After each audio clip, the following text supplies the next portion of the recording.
నిర్గమకాండము 6వ అధ్యాయము. అందుకు యెహోవా, ఫరోకు నేను చేయబోచున్న దానిని నీవు నిశ్చయముగా చూచెదవు. బలమైన హస్తము చేత అతడు వారిని పోనిచ్చును. బలమైన హస్తము చేతనే అతడు తన దేశములో నుండి వారిని తోలివేయునని మోషేతో అనెను.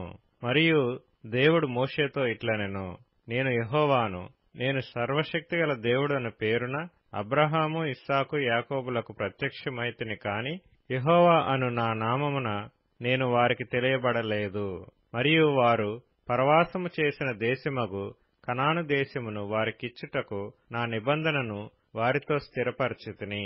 ఐగుప్తీయులు దాసత్వమునకు లోపర్చియున్న ఇశ్రాయేలీయుల మూలుగును విని నా నిబంధనను జ్ఞాపకం చేసుకొనియున్నాను. కాబట్టి నీవు ఇశ్రాయేలీయులతో ఈలాగు చెప్పుము, నేనే యెహోవాను. నేను ఐగుప్తీయులు మోయించు బరువుల క్రింద నుండి మిమ్మును వెలుపలికి రప్పించి వారి దాసత్వంలో నుండి మిమ్మును విడిపించి నా బాహువు చాపి గొప్ప తీర్పులు తీర్చి మిమ్మును విడిపించి మిమ్మును నాకు ప్రజలుగా చేర్చుకొని మీకు దేవుడునై ఇందును. అప్పుడు ఐగుప్తీయుల బరువు క్రింద నుండి మిమ్మును వెలుపలికి రప్పించిన మీ దేవుడైన యెహోవాను నేనే అని మీరు తెలుసుకొందురు. నేను అబ్రహాము, ఇస్సాకు, యాకోబులకు ఇచ్చేదనని చెయ్యి ఎత్తి ప్రమాణం చేసిన దేశములోనికి మిమ్మును రప్పించి దాని మీకు స్వాస్థ్యముగా ఇచ్చెదను.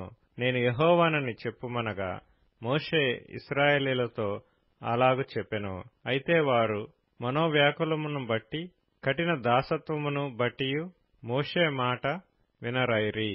మరియు యెహోవా మోషేతో, నీవు లోపలికి వెళ్లి ఐగుప్తు రాజైన ఫరోతో ఇశ్రాయేలీయులను తన దేశములో నుండి వెలుపలికి పోనీయవలెనని అతనితో చెప్పుమనెను.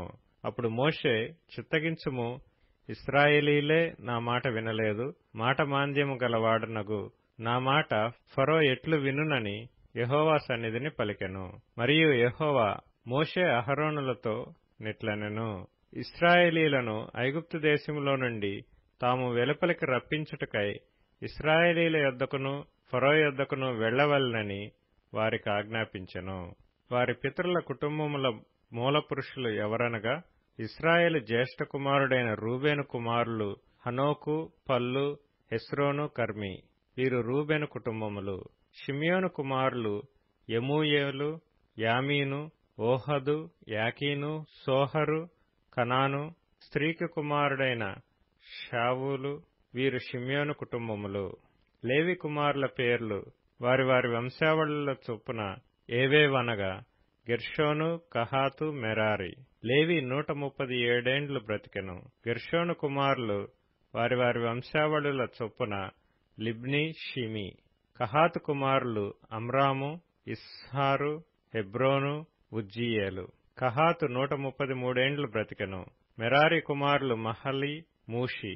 వీరు తమ తమ వంశావళుల చొప్పున లేవి కుటుంబములు. అమ్రాము తన మేనత్త అయిన యోకెబెదును పెండ్లి చేసుకొనెను. ఆమె అతనికి అహరోనును మోషేను కనెను. అమ్రాము 137 ఏండ్లు బ్రతికెను. ఇస్హారు కుమారులు కోరహు, నెపెగు, జిఖ్రి. ఉజ్జీయేలు కుమారులు మిషాయేలు, ఎల్సాఫాను, సిత్రి. అహరోను అమీనాదాబు కుమార్తెయు నయస్సోను సహోదరియునైన ఎలీషెబను పెండ్లి చేసుకొనెను.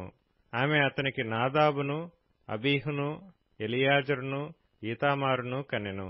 కోరహు కుమారులు అస్సీరు, ఎల్కానా, అబీయా, సాపు. వీరు కోరహీయుల కుటుంబములు. అహరోను కుమారుడైన ఎలియాజరు పూతీయేలు కుమార్తెలలో ఒకతను పెండ్లి చేసుకొనెను. ఆమె అతనికి ఫీనెహాసును కనెను. వీరు తమ తమ కుటుంబముల చొప్పున లేవీల పితరుల మూల పురుషులు.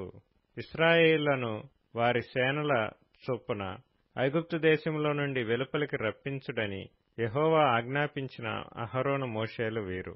ఇశ్రాయేలీయులను ఐగుప్తులో నుండి వెలుపలికి రప్పించవలెనని ఐగుప్తు రాజైన ఫరోతో మాట్లాడిన వారు వీరు. ఆ మోషే, అహరోనులు వీరే.